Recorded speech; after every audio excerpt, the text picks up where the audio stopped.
How to log out of your YouTube channel. Hey guys, and let's get started.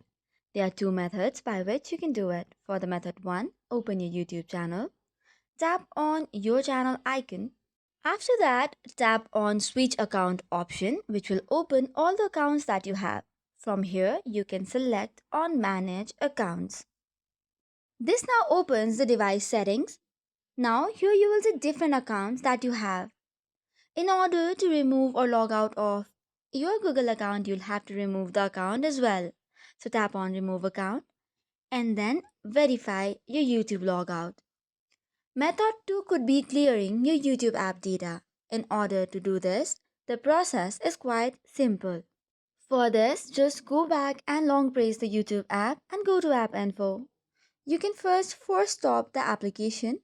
After that, tap on storage and cache and tap on clear cache.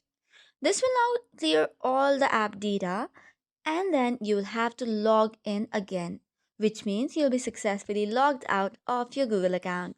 So this is all for today's video. For more such contents, do not forget to hit the like and subscribe button. Thank you and keep watching.